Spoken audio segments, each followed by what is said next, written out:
Hello everybody. So I tried to make this live twice, but the connection is so bad out here in the middle of nowhere that I am just gonna have to figure out another way.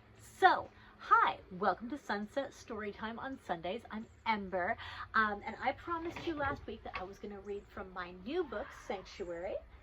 Here she is. Isn't she beautiful? She came out on Friday. I'm super excited about it. But on on Thursday night when I did my book launch, I live streamed me reading the first chapter, and it seemed redundant to read the first chapter again. So tonight, while I am out here in the middle of nowhere in my nice little cabin, and you guys can kind of see what we're working with out here, this is one of my favorite places. This is the El Capitan campground up in Central California. So because I already read chapter 1, I'm going to go ahead and read chapter 2 tonight. I will figure out how to get this video up later. I'm super annoyed that the live won't work, but one of the things about being in the middle of nowhere is that there is no reception here. So I am going to go ahead and read chapter 2. Now, if you missed chapter 1, what you need to know is that you were introduced to Elizabeth Witt and her 2 kids. They are teenagers, Corey and Lily, and all of them are about to move across the country from Southern California to a very small town in Massachusetts. And that is where we are going to be arriving tonight, and that is the setting for the rest of the book and probably a few more books that I have in the works. So this is a great opportunity for me to welcome you guys to Solace Spring. All right, let's get started. Chapter 2. Town, Solace Spring, Massachusetts. Population 624. Settled 1743. Features: the Berkshire foothills, Solace Lake, Massachusetts State Forest, the river. Home to Eyes Up Coffee House, Beauty of the Berkshires Gallery, Porchlight Pizza, and the Sanctuary. Marvelous how quickly a life could change. Elizabeth looked out of her window 40,000 feet in the air. It would have taken her ancestors months, maybe years, to traverse the full breadth of the country. Climbing over mountains in cracked boots, bent against the cold wind and rain, nursing sickly babies around a campfire before moving on and on and on. It felt more natural, somehow, than her direct flight from Los Angeles to Connecticut. 7 hours wasn't enough time to mourn the death of one life and breathe into the spark of another. But she had a head start. Elizabeth couldn't remember a time when she had enjoyed California. By any standard, her life there was luxurious. Yet it drained her. Where others saw glamorous beaches, she saw only glaring stretches of sand and concrete, a wasteland. The people were often wasted too, on promise and potential and someday. They wandered through life waiting to be seen, to be valued and evaluated. It was an aquarium she swam in, trying to hide in the plastic weeds. But California was all she knew, and so she was stuck there, or had been, until now. Sipping her 5th cup of lukewarm, astringent coffee, the enormity of the choice began to settle in her stomach. 6 weeks ago, this move had seemed a destined path towards the life she had been craving for decades. Now, in her too tight plane seat, it felt idiotic. What had made her think that her perfectly tanned ass was up to driving in the snow and cleaning out rain gutters, to say nothing of keeping up acres of land? Tyler had always insisted on having landscapers, housekeepers, accountants, all manner of delegated staff to serve their needs so that he wouldn't have to spend his few free hours on domestic trivialities. Elizabeth hadn't used her life skills in years. Maybe it had been sheer stupidity to say yes to this. Hi folks, this is your captain again. Just wanted to let you know that we'll be landing in Hartford, Connecticut in about 15 minutes. Local conditions are foggy. Elizabeth shook her head and looked over at Lily and Corey, both immersed in their endless queue of movies and looking fairly foggy themselves. It was too late now. But this move would be good. They loved it here, and there was nothing behind them that she mourned leaving. Their new life was waiting, and all she needed to do was lead them forward. They were almost home. Interstate 91 was a long, tree-lined highway that carried them out of the city and north into farmlands and forests. Civilization fell away quickly past the urban outskirts, and the occasional towns were gone before Elizabeth had a chance to ponder if it was worth stopping. Sun faded from the sky, and the lights from nearby houses grew fewer. In daylight, they loved this journey, watching the shifting shadows on the road and counting the cows turned out to pasture. Autumn was coming to complete the scene with an undulating rush of color against pristine gray skies. But now it was too early in the year and too late in the day, and they were tired. The kids didn't talk. Half a dozen box sandwiches and a branch of bruised bananas sat in the empty seats, but no one felt like eating. So the moonless night bled through the car windows and into their nostrils. Time stopped. Life stopped. They existed between worlds. Right up until they pulled off the highway past the tiny main street that was Solace Spring. Once upon a time, Maddie had told her, a family of settlers had found themselves in this valley, sick with typhoid or scarlet fever or scurvy. Versions varied.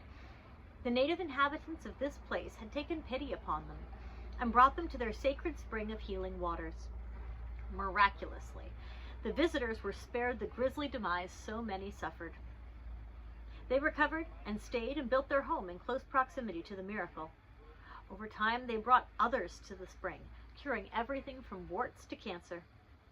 For a while, peace held between the indigenous people and the desperate invalids who coveted their treasure. But as the years passed, tensions rose, and one night violence broke out over the trickling water. By morning, only the newcomers remained, and Solace Spring, as it had come to be known, was gone. The town remained around the missing waters despite its lost purpose, and it was this tiny outpost of hope that Elizabeth passed in the dark before pulling onto a smaller road. They began counting houses. 1, 2, 3, 4, 5. The sanctuary. We're here. Looming suddenly in the headlights, the house was invisible until the moment she had to turn in. Elizabeth cranked the steering wheel hard to the right, and for a moment the joyful rainbow of paint was visible before the engine died and blackness swallowed it again. Everyone in the car paused and stretched, then opened their doors into the dark. Silence was noisy, deafening after the muffled sounds of travel that had surrounded them all day. The night seemed alive, holding its breath as the little family exited the car. Not even the trees moved in the thick summer air. "Here we go, guys," Elizabeth said in a cheery whisper, hoping to cover her uneasiness. She walked up the front steps, put the code into the key safe, and opened the door to their new home. The darkness was here too, shadows bending forward to greet them in unfamiliar space, blinking in their eyes, contemplating their arrival. And then with one quick switch, there was light. They had never visited this side of the house before, the owner's side.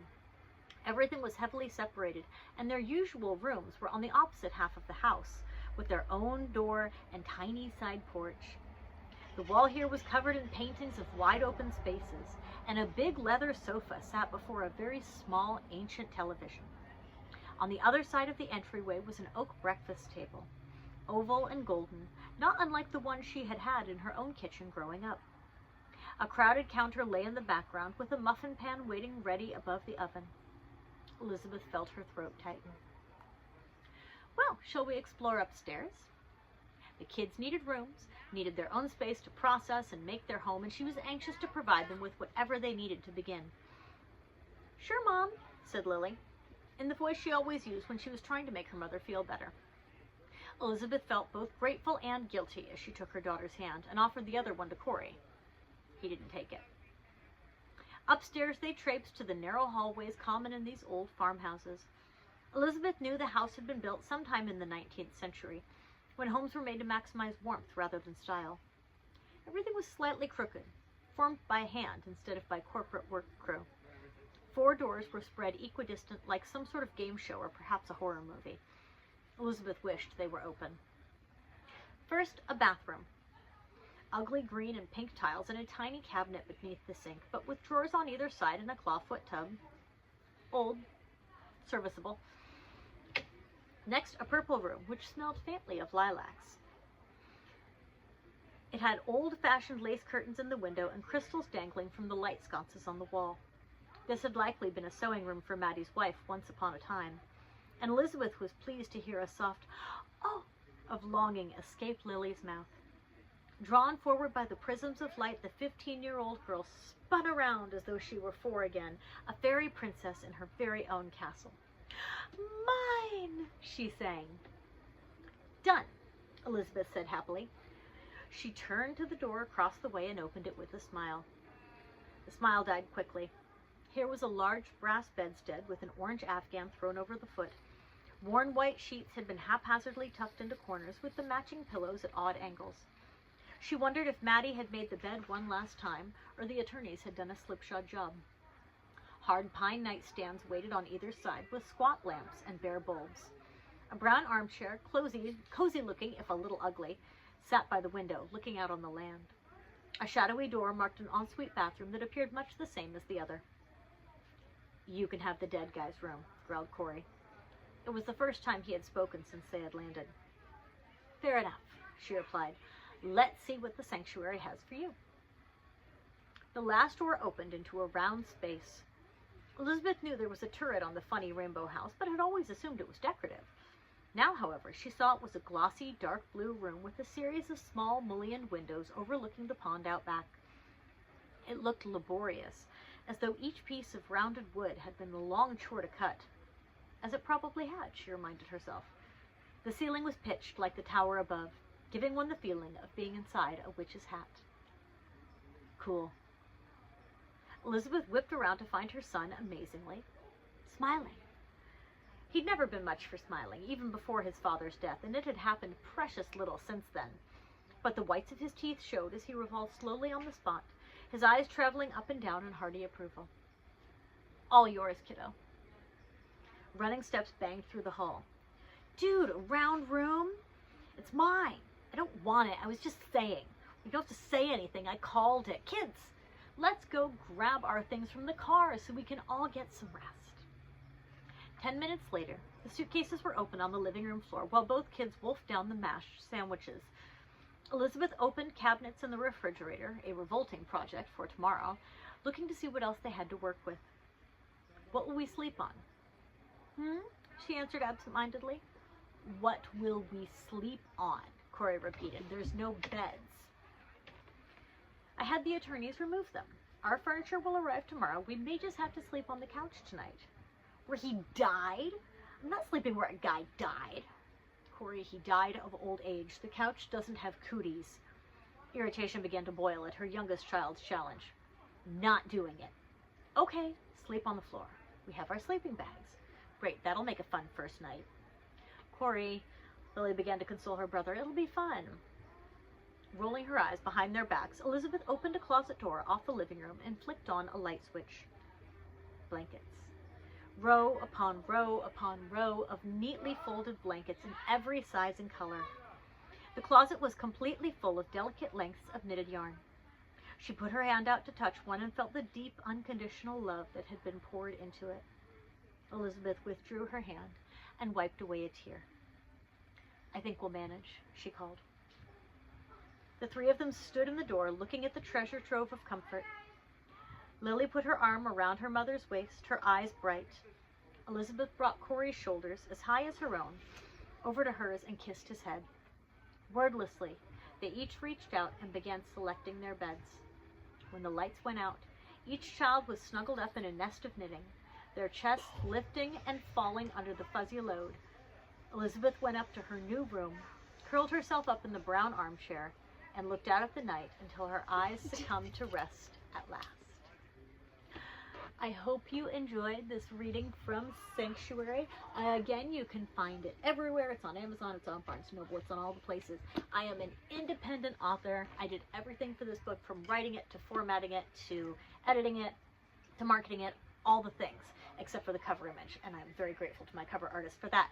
But the best way to support independent authors like me, who do not have the corporation's ability to go out and buy reviews, is to give us a review on Amazon, Goodreads, wherever you can. If all you do is listen to the first 2 chapters on Instagram and wherever else and decide to review it from there, no one will ever know the difference. But if you want to purchase a copy and then review it, that would be also a great way to support me and my passion project. I hope you have had a wonderful evening with us on our Sunset Story Time. I hope you have a beautiful Sunday night, and I will see you guys next week.